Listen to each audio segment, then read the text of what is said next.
Assalamualaikum warahmatullahi wabarakatuh. Alhamdulillah rabbil alamin.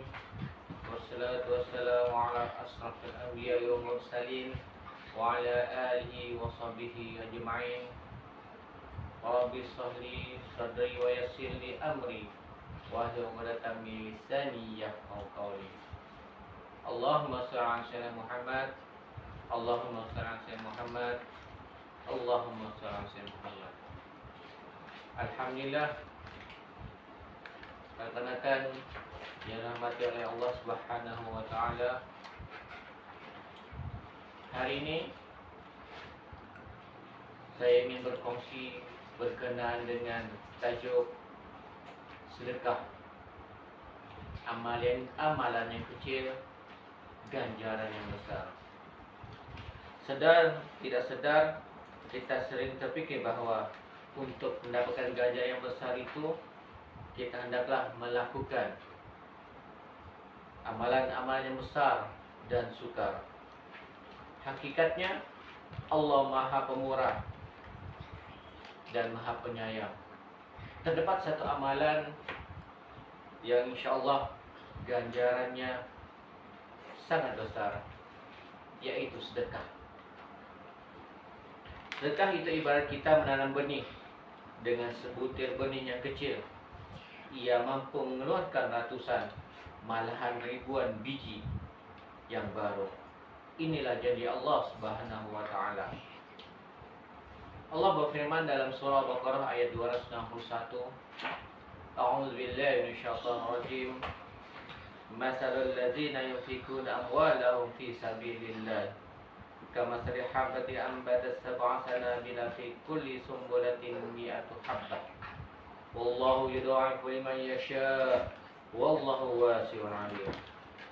Ia mana mafhumnya, bandingan derma orang-orang yang membelanjakan hartanya pada jalan Allah ialah sama seperti sebiji benih yang tumbuh menerbitkan 7 tangkai. Tiap-tiap tangkai itu mengandungi 100 biji.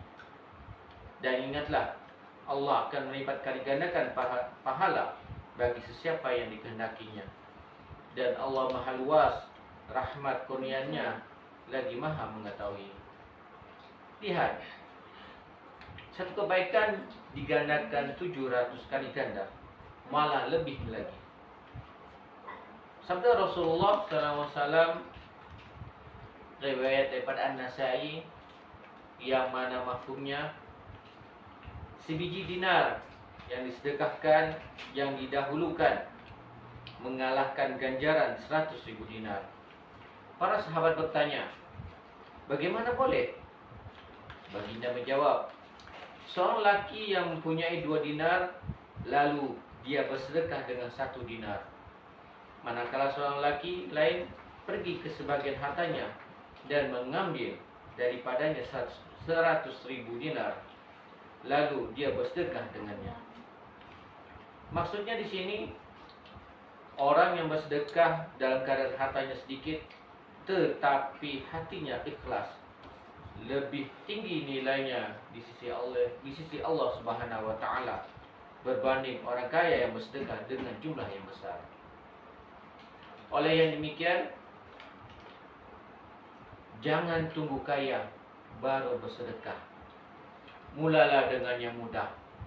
RM1, RM5, ataupun sepinggan nasi. Atau sekadar kita menghulurkan senyuman yang ikhlas. Yang dinilai Allah adalah ketulusan hati, bukannya jumlahnya. Sedekah itu memandangkan dosa, menyuburkan rezeki, dan melipat kali gandakan pahala. Jangan pandang remeh amalan ini. Mulakan hari ini, walau dengan sedikit. Kalau bukan sekarang, bila lagi? Kan?